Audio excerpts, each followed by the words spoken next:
Good morning বন্ধুরা, কেমন আছো সবাই? আশা করি সবাই ভালো আছো। আমিও ভালো আছি, কিন্তু আমার মনটা ভালো নেই। মানে আমার বাড়ির লোক অসুস্থ। দাঁড়াও, আমি আসছি, সিঁদুরটা নিয়ে এসে কথা বলছি।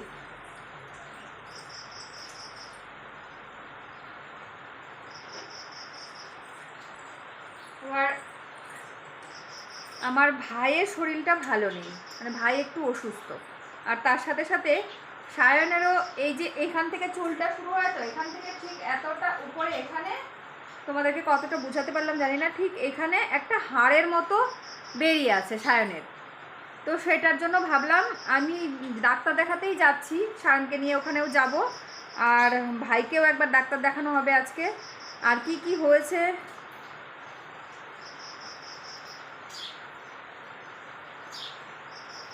মানে কি হয়েছে কি না হয়েছে পুরোটাই তোমাদের সাথে শেয়ার করব।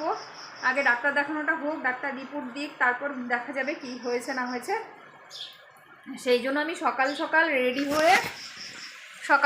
রেডি হয়ে গেছি। এই দেখো, এই কুর্তিটাই পরে নিয়েছি, যেহেতু হসপিটাল যাব তো ভালো কিছু পরে লাভ নেই, সেই জন্য এটাই পরেছি। হসপিটাল থেকে এসে ধুতেও হবে, আর হসপিটালে আর এর থেকে ভালো কি পরেই যাব বলো? তো সেই জন্য এটাই পরে নিলাম। হ্যাঁ, হয়েছে। তো এই এখন রান্নাবাড়া হয়ে গেছে, স্নান পুজো সমস্ত কিছু শেষ। এখন সকাল 7:30। আর বৃষ্টি বাইরের দিকটা দেখবে, এই দেখো বৃষ্টি, এই দেখো, এই দেখো বৃষ্টি, প্রচুর বৃষ্টি হচ্ছে, প্রচুর। সেই ভোর রাত্রের থেকে বৃষ্টি শুরু হয়েছে, কখন বৃষ্টি শেষ হবে সেটাও জানি না। তো ভাবলাম ছাতা নিয়েই বেরোতে হবে আমাকে, কারণ আমি তো আর লেট করতে পারবো না। ডাক্তার বসবে 10টায়, তো তার আগে আমাকে আলিপুরে পৌঁছতে হবে। আর আমার এখান থেকে আলিপুরে পৌঁছতে অনেকটাই সময় লাগে, 3 ঘন্টা লেগেই যায়। তো সেই জন্য আমি একটু তাড়াতাড়িই যাবো, বেরোবো এখান থেকে। তার জন্য স্নান পুজো সমস্ত কাজ করে সকালবেলা উঠেছি অনেকটা সকালে, স্নান পুজো সব কিছু শেষ, রান্নাও শেষ। কালকের তরকারি ছিল, আর আজকে খালি ভাত করলাম। তো এই রান্নাবান্না আছেই, এখন বেরোবো। আর সায়ন তো কালকেই গেছে মামার বাড়িতে, কালকে পড়তে গেছিলো, গিয়ে আর আসেনি, কারণ কালকে আসবে আবার রাত্রে, রাতটা থাকলে আবার সকালে যেতেই লাগবে, তো সেই জন্য আসে নাই। ওইদিকেই আছে, ওই দিক থেকেই আলিপুর যাব এখন, গিয়ে সার্জেন দেখাবো, দেখি ডাক্তার কি বলে না বলে, তবে সেই অনুযায়ী তোমাদেরকে আবার বলবো পরে। তো গাইজ এখন বেরোচ্ছি। এই যে ব্যাগের মধ্যে আমি দুটো নাইটি, সায়নের জন্য একটা জামা প্যান্ট, আর আমি আরেকটা চুড়িদার, এই সব কিছু নিয়ে নিয়েছি। আর ফোনের চার্জার, কারণ কালকে সায়ন তো টিউশন থেকে মামাবাড়ি গেছে, তো ও কিন্তু ফোনের চার্জার নিয়ে যায়নি, তো আমি আজকে ওগুলোও নিয়ে নিলাম। ওই দিক দিয়ে যদি দেখি রিপোর্ট ভালো, তাহলে তো খুবই ভালো। মানে তোমরাও সবাই মিলে প্রে করো, আমিও ভগবানকে ডাকছি, বাবা লোকনাথকে ডাকছি, যেন সব কিছু ঠিকঠাক হয়ে যায়। তাহলে আমি কালকে আর বাড়ি আসবো না, মানে আজকে আর বাড়ি আসবো না, আজকে আমার বাড়িতেই থাকবো। আর যদি না হয় তাহলে তো বাড়ি আসতেই হবে। তো দেখি, এই জন্য একটা একটা জামা কাপড় নিয়ে নিয়েছি, যদি হয় থাকবো, যদি না হয় চলে আসবো, পুরোটাই তো তোমরা জানতেই পারবে। তো এখন বেরোচ্ছি, এই 8টার বাস ধরবো। আমি কিন্তু একটু খেয়ে নিয়েছি, এই যে এদিকে সায়নের বাবার জন্য ভাত তরকারি রেখে গেছি, আর তার সাথে সাথে কিন্তু আমিও একটু খেয়ে বেরোলাম, কারণ কখন খাবো না খাবো জানি না। সায়নকেও ফোন করে বললাম মামা বাড়িতে খেয়ে নিতে, ও বললো মামি ভোরবেলা উঠে রান্নাবান্না করে দিয়েছে, কারণ ওর মামিকে ফোন করে বলেছিলাম যে সকালে যাব, সেই জন্য আমার বৌদি সকালে উঠেই কিন্তু রান্নাবান্না করে নিয়েছে। তো এখন বেরোচ্ছি, চলো যাই। এই যে ছাতাও নিয়ে নিয়েছি, একটা ছাতা ছাড়া তো যাওয়াই যাবে না, প্রচুর বৃষ্টি হচ্ছে বাইরে। আর আমার অবস্থা জানো, একটা পায়ে নেল পালিশ রয়েছে, এই দেখো, আর বাকি আঙুলগুলোর মধ্যে নেই। এটা যে উঠাবো সেই সময়টাও পাইনি, রিমুভার দিয়ে বাসে বসে বসে তুলবো। চলো তাহলে এখন বেরোই, আর বেশি বকবক করি না, এখন বেরোই। ঘরটা তালা দেবো, লাইটটা জ্বলতে থাকবে, কি বন্ধ করে দেবো, লাইটটা বন্ধই করে দিই, কারণ এখন আর লাইটটার ঘরে দরকার নেই। ওর বাবা রয়েছে ডিউটিতে, তখন আসবে। ভেতর দিকে চাবিটা বের করি। বসে পড়েছি বাসে, রাস্তায় আর ক্যামেরা অন করতে পারিনি, কারণ প্রচুর বৃষ্টি। তোমরা তো দেখলেই, আস্তে আস্তে আমার লেগিংস মানে ভিজে গেছে পায়ের দিকটা, এত বৃষ্টি। আর এই দেখো পুরো বাসটা একদম ফাঁকা, আমি প্যাসেঞ্জার আর 1-2 জন হয়তো হবে, আর বাসটা কিন্তু 3 মিনিটের মধ্যেই ছেড়ে দেবে। তো এই বাসটা করেই আমি যাচ্ছি। আর ওদিকে সায়নকেও ফোন করে দিয়েছি, ও আসবে, দাঁড়াবে বাস স্টপে, তারপরে একসাথেই যাব দুজনে। তো ওই জন্য এখন বেরোচ্ছি, চলো আস্তে আস্তে যাই। আর বৃষ্টি থাকার কারণে কিন্তু একটা ভালো হয়েছে, যেটা হলো গরম লাগছে না, প্রচুর গরম লাগতো নয়তো রোদ যদি থাকতো। তো আজকে একটু যাওয়া যাবে আরামে। গরমটা কিন্তু নেই একদম। তো এই জন্যই, আর সায়নকে ফোন করে বললাম, তো সায়নও বলছে বিশাল বৃষ্টি, মা কী করে আসবো। তো ওকেও বললাম আস্তে আস্তে করে বেরো, দেখ আসতে তো হবেই, যেতে হবে। আর এদিকে আমি ক্যামেরা করছিলাম দেখে সাইড থেকে দেখো ওই স্কুলে যাচ্ছিল বাচ্চাটা, ও জানে কীরকম করে বারবার করে দেখছে। তো গাইজ এখানে দাঁড়িয়ে আছি সায়নের জন্য, সায়ন আসবে তারপর বাসে উঠবো। আমি এখন চলে এসেছি 12 আর এখানে দাঁড়ানো, কারণ ছেলে এখনও আসেনি, মামা বাড়ি রয়েছে, ও আসবে তারপর ও বাসে, সেই জন্য এখানে আগে আসতে দেবো, তারপর আবার ওই বাসটা করে, আর এটা করেই কিন্তু যাবো। আসলে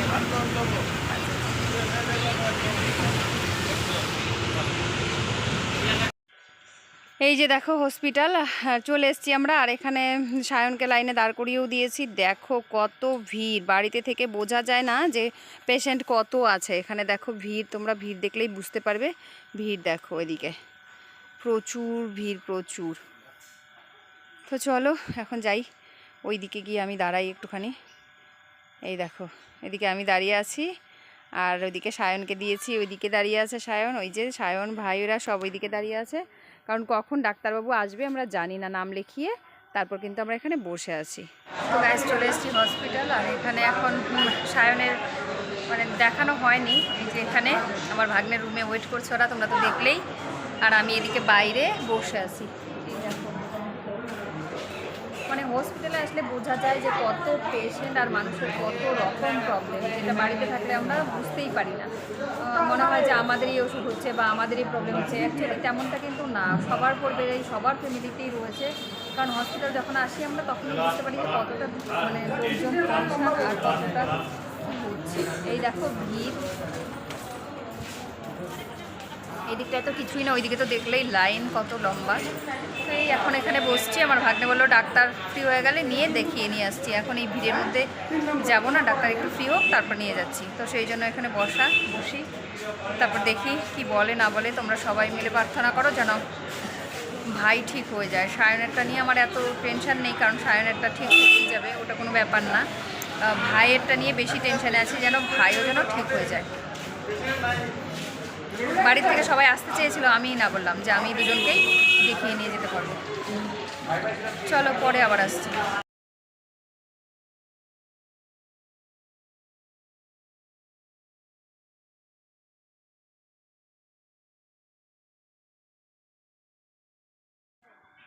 মানে ডাক্তার দেখানো সমস্ত কিছু কমপ্লিট হয়ে গেছে, ভাইকে দিয়েছে এমআরআই করাতে, আর ভাইয়ের এমআরআই করানো হয়ে গেছে, কালকে দিবে রিপোর্ট।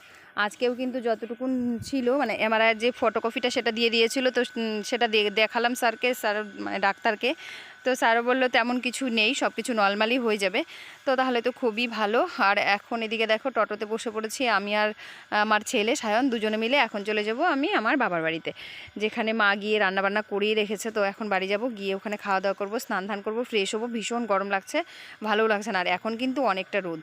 আর এই যে দেখো আলিপুরদুয়ার চৌপতি এটা, আর এখন রয়েছি আমরা ট্রাফিকের মধ্যে ফেসে, কারণ জ্যাম রয়েছিল সেই জন্য এখানে দাঁড়িয়ে। আর অনেকটা সময় হয়ে গেছে কিন্তু ট্রাফিকটা খুলছেই না। এই পাশেরটা যখন খুলবে তখন আমরা যেতে পারবো, তার আগে কিন্তু এখানেই চৌপতিতেই আটকে থাকতে হবে। দেখো রয়েছি, আর কি করব, এটা হলো আমাদের ব্যস্ততম শহর আলিপুরদুয়ার। তো তোমরাও দেখে নিলে। চলো এবার এই যে ট্রাফিকটা খুললো, এখন আমরা আস্তে আস্তে এখান থেকে বেরোবো, কিন্তু প্রচুর জ্যাম হয়েছে। এই দেখো জ্যাম থেকে বেরিয়ে এখন চলে যাচ্ছি বাড়িতে। গিয়ে মনে হচ্ছে খিদা তো প্রচুর পেয়েছে, কিন্তু তার থেকেও বেশি গরম লাগছে। যতক্ষণে স্নান করব, আর এই কুর্তিটা সকাল থেকে নাইটি পরে থেকে অভ্যাস, কুর্তিটা পরে রয়েছি, যতক্ষণ আমি নাইটিটা পরবো কুর্তিটা খুলে তখন গিয়ে আমার একটুখানি বেশি আরাম লাগবে শরীরটা। তো চলো এখন আস্তে আস্তে বাড়ির দিকে রওনা দিয়ে যাই। তারপরে তো তোমাদেরকে আর কি বলবো, কালকে রিপোর্ট দেবে, তারপর তোমাদেরকে বাকিটা জানাবো রিপোর্ট দেওয়ার পরে কি হয় না হয়। এখনও পর্যন্ত সব কিছু ক্লিয়ার, একদম ঠিকঠাক আছে। আর সায়নের যেই হাড়ের ব্যাপারে ডাক্তারের কাছে নিয়ে এসেছিলাম, সেটা কিন্তু কিছুই না, একদম মানে ডাক্তার বললো এটা কোনো ব্যাপার না, নর্মাল। সেই জন্য আমার আর সায়নের নিয়ে টেনশন নেই। কি খাও? এটা সরাই ভালো করে বলো, কি খাও? তুত্তুরি খাও? বাবা তোমার তুত্তুরিটা কে নিয়ে আসছে?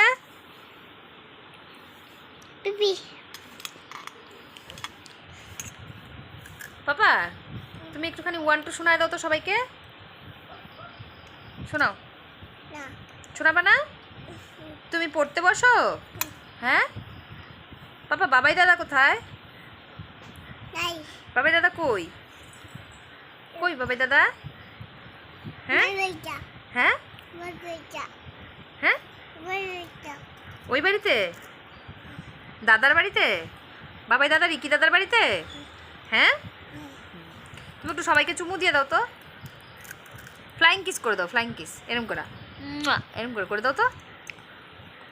করবা না? করবা না? তুমি তুরতুরি খাবা? তুমি আম খাবা না? আর কি খাবা? টুটুলি, আমার ছোনা বাবা, এটা আমার বাবা। ভাবে ক্যামেরা অন করতেই পারিনি, মানে এতটা ব্যস্ত ছিলাম, হয়ে ওঠেনি। সেই জন্য ভাবলাম এখন ভিডিওটা শেষ করি, কালকে আর ভিডিওটাও শেষ করা হয়নি। এখন এদিকে আমি বসে আছি, তা ভাবলাম ভিডিওটা এডিট করব, তার আগে ভিডিওটা শেষ করে নিই, তারপরে এডিট করি। এডিট করতে বসে দেখছি যে ভিডিওটা শেষ করা হয়নি। তাহলে চলো ভিডিওটাকে এখানেই শেষ করে দিচ্ছি। সবাই ভালো থেকো, সুস্থ থেকো। আর আজকে আমি এখানেই থাকবো, কালকে তো ভাইকে ডাক্তার দেখিয়ে বাড়ি চলে এসেছিলাম, তো আজকে আমি এখানেই থাকবো। আর আজকের ব্লগটাও এখান থেকেই শুরু করব। তোমরা কালকে যে ব্লগটা দেখতে পাবে সেটা আমার এই বাড়ির ব্লগ দেখতে পারবে, মানে আমার বাবার বাড়ির ব্লগ দেখতে পারবে। চলো টাটা সবাইকে।